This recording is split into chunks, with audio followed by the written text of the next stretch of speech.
Bismillahirrahmanirrahim. Assalamualaikum warahmatullahi wabarakatuh. Nama saya Muhammad Ridwan bin Tuan Abdul Fattah, nombor menteri 088345. Okey, pada hari ini kita akan membincang tentang satu hukum usul fiqh, iaitu hukum al-wad'i.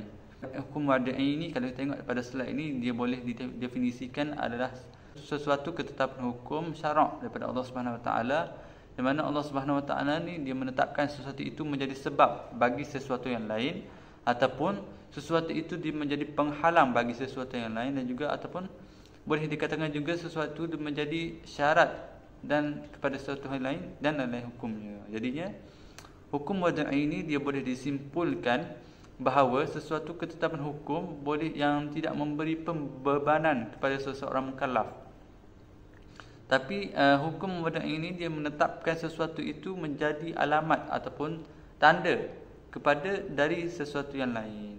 Okey, hukum wad'i ini terbagi kepada beberapa hukum lah, antaranya sebab, syarat, manik dan juga lain-lain lagi.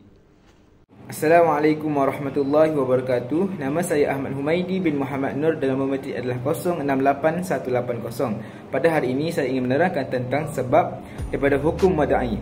Sebab dari segi bahasa adalah membawa maksud kepada tujuan apa yang dimaksudkan, manakala dari segi istilah pula adalah sebagai satu perkara untuk memudahkan pemahaman konsep hukum syar'i, dan ia juga boleh ditakrifkan sebagai memerlukan kewujudannya. Ini contohnya adalah as-sirqatu, iaitu pencurian. Firman Allah, pencuri iaitu sama ada lelaki atau perempuan hendaklah potong tangan mereka, kerana hukum syarak telah menetapkan bahawa pencurian adalah sebagai sebab untuk potong tangan. Jika pencurian didapati, ia mesti dipotong tangannya, dan jika tidak ada pemotongan maka tidak berlakulah hukum sebab ini. Seterusnya, sebab itu terbagi kepada beberapa bahagian dengan berbeza pendapat. Para ulama menyebut bahawa sebab itu terbagi kepada dua bahagian. Yang pertama, sebab yang bukan perbuatan orang yang bertanggungjawab, iaitu sebab laisa min fi'lil mukallaf. Jenis ini dijadikan oleh Allah sebagai tanda wujudnya pemerintahan hukum sebab. Contohnya, al-waktu sebab lis-salah, iaitu masa adalah sebab untuk salat. Kedua, paksaan adalah sebab untuk makan daging si mati. Yang ketiga, keupayaan untuk kos berkahwin adalah sebab untuk kewajipan berkahwin. Yang keempat, kematian adalah sebab untuk pewarisan. Dan yang terakhir adalah al-marada sebab lil-iftar, iaitu sakit sebab berbuka. Yang kedua pula adalah sebab dari segi perbuatan mukallaf, iaitu sebab min fi'lil mukallaf wa huwa fi'lil mukallaf alladhi rataba syari' alaihi hukmihi, iaitu perbuatan mukallaf mengikut syarak dari segi hukumnya. Contohnya, as-safara sebab lil iftar, bermusafir menyebabkan berbuka puasa. Yang kedua, akad nikah adalah sebab kepada pembukaan pasangan, pembubaran pasangan, iaitu bercerai. Yang ketiga adalah jualan adalah alasan untuk mengatur harta. Yang keempat adalah pembunuhan yang dirancang adalah alasan untuk pembalasan. Yang kelima, az-zina sebab lil had, iaitu zina adalah sebab pembatasan. Dan yang terakhir adalah as-sirqatu sebab lil qat'i, kecurian adalah alasan untuk sebabkan potong tangan. Sekian daripada saya.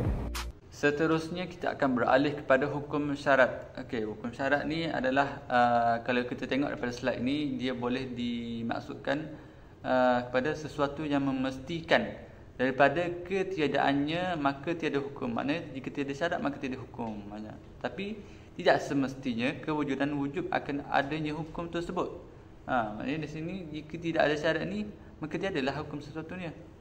Maknanya kalau ada tu dia tak memastikan sesuatu hukum tu ada. Macam tu. Maknanya di sini dia boleh ada hukum dan dia boleh tiada hukum. Okey. Antara contoh yang boleh diberikan di sini adalah seperti wuduk merupakan syarat kepada sah solat. Jika tiada wuduk maka tidak sahlah solat tersebut. Tapi syarat ini bukan sebahagian daripada rangkaian ibadah solat itu sendiri.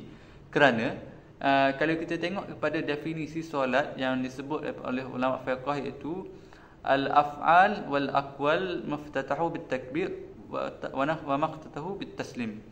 Maknanya di sini maksudkan bahawa solat itu adalah rangkaian daripada perbuatan dan bacaan-bacaan yang dimulai dengan takbir dan diakhiri dengan salam.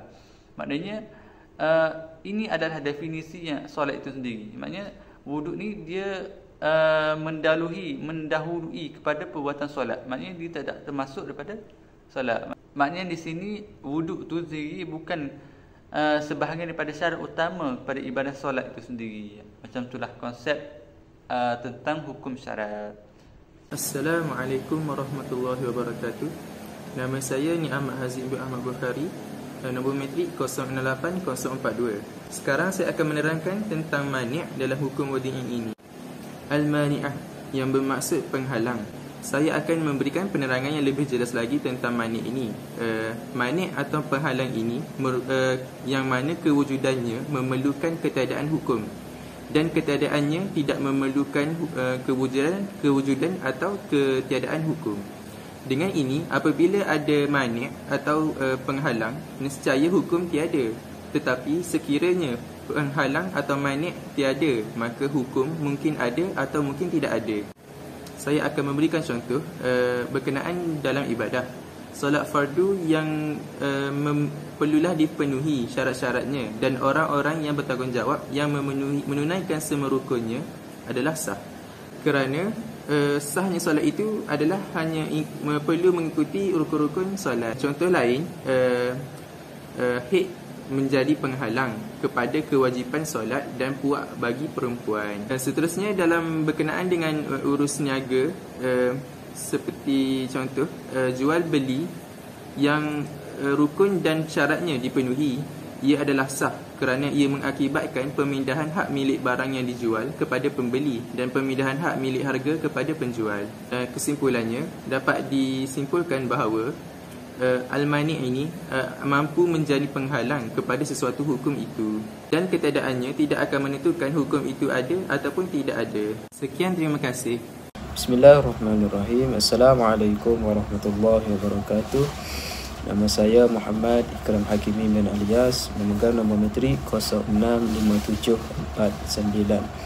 Dan insya-Allah saya akan menghuraikan secara ringkas berkaitan dengan hukum wad'i, iaitu sahih. Pertama sekali kita boleh tengok slide di belakang. Pertama sekali kita perlu memahami dahulu apakah makna sah. Sah iaitu adalah untuk mempertimbangkan sesuatu yang sah jika ia memenuhi rukun dan syarat. Yakni apabila sesuatu ibadat itu kita lakukan berdasarkan dengan rukun dan syarat, maka sahlah solat kita. Yang keduanya sahih. Apakah makna sahih? Sahih itu suatu tindakan ataupun suatu kelakuan oleh mukallaf berdasarkan rukun dan syarat dengan cara yang diperlukan. Maknanya sesuatu ibadat itu, apa yang diperlukan di dalam ibadat itu dia lakukan dengan sebetul-betulnya, maka sahlah solat tersebut. Makna diterimalah solat tersebut mengikut cukupnya rukun dan syarat. Seterusnya berkaitan dengan contoh bagi sah ini, saya menghuraikan dua, iaitu dinisbahkan kepada ibadat dan dinisbahkan kepada muamalah. Jadi dinisbahkan kepada ibadat yang bermaksud seperti di dalam slide di atas, iaitu solat yang wajib akan sah apabila cukup rukun dan syarat yang dilakukan oleh mukallaf. Maka dan perlu turut kepada rukun dan syarat, barulah sah solat tersebut. Maknanya bila seseorang itu melakukan ibadat, maka perlulah dia melakukan dengan menurut syarat dan rukun, barulah solat itu diterima, yakni solat itu sah. Yang kedua, contoh yang kedua dinisbahkan kepada muamalah, iaitu dinisbahkan kepada jual beli. Contohnya seperti jual beli, apabila memenuhi rukun dan syarat jual beli, maka sahlah jual beli tersebut, kerana ia melibatkan pemindahan pemilikan barang yang dijual kepada pembeli dan pemindahan pemilikan harga kepada penjual, yakni berlaku ijab dan qabul di dalam jual beli tersebut. Bila berlakunya ijab dan qabul oleh pembeli dan oleh penjual, maka sahlah jual beli tersebut. Wallahu a'lam. Itu saja daripada saya. Bismillahirrahmanirrahim. Assalamualaikum warahmatullahi taala wabarakatuh. Saya Huzaifah bin Muhammad Nazri bernombor metrik 08265. Saya akan meneruskan pembentangan dari kumpulan kami yang subjek usul fiqh yang bertajuk hukum wad'i yang kelima, iaitu batlan. Batlan atau fasad. Batlan batal atau rosak. Ya i'tibar syai' batilan atau fasidan. Yang dianggap sesuatu batal atau rosak. Ma sadara min af'al mukallaf ghairu mustawfi li arkanuhu wa syurutuhu ala kaifiyah matlubah wa lam tartatib alaihi atharuhu syar'iyyah. Apa yang berdasarkan perbuatan mukallaf ghairu mustawfi, yang tidak memenuhi li arkanuhu wa syurutuhu, bagi rukun-rukun dan syarat-syarat, ala kaifiyah matlubah, ke atas cara-cara yang memenuhi, walam tertatib alaihi atharu syariah, dan tidak tertib ke atas kesan-kesan syariat. Seperti contoh dalam ibadat, as-salatul wajibah allati fa'liha al-mukallaf wa tarakahu ruknan min arkaniha aw fi'liha bi jami' arkanuhu li kauniha kanat qabla ad-dukhul wa katiha bi ghairi uzri fa innaha takun batilan. Di sini ia menerangkan kewajipan solat yang perbuatan mukallaf meninggalkan rukun dari rukun-rukun atau perbuatan bijami arkaniha, ke semua rukun-rukun, dikauniha kanat qabla dukhul waqtiha, tetapi sebelum maksud waktu, dengan tanpa uzur, ia dianggap batal. Seterusnya, lil muamalah. Al-bai' al-majnun li syai' yamlikuha fa hadha al-bai' wa in akhadha suratul mahkum bi batilanaha li'annahu faqad syaratan min syurutihi wa 'adamu ahli al-bai'. Di sini seseorang gila yang menjual sesuatu yang dimilikinya,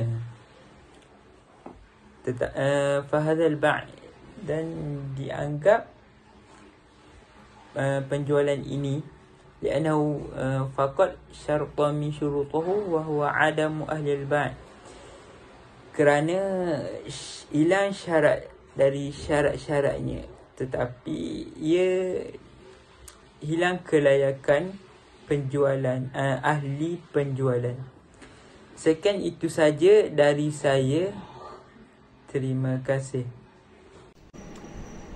Seterusnya yang terakhir berkaitan dengan hukum rukhsah dan juga azimah. Azimah ni lah yang merupakan hukum asal yang diturunkan, manakala rukhsah ni dia merupakan keringanan bagi hukum tersebut. Dan azimah dan rukhsah ini termasuk daripada perbincangan hukum taklifi. Kerana li'anal awal, kita nak pada slide ni, li'anal awal, kerana yang pertamanya azimah ni disebut, iaitu nama yang bermaksud nama yang dituntut oleh syarak ataupun yang diharuskan mengikut keumuman. Itulah yang dimaksud dengan azimah. Adapun rukhsah ni dia adalah perkara yang mengharuskan oleh syarak dari kesempitan dalam memberi keringanan kepada mukallaf. Okey. Seterusnya dalam teks yang kedua disebut wa zahabal ba'du ila anna al-azimah war rukhsah min aqsamil hukm wal da'i.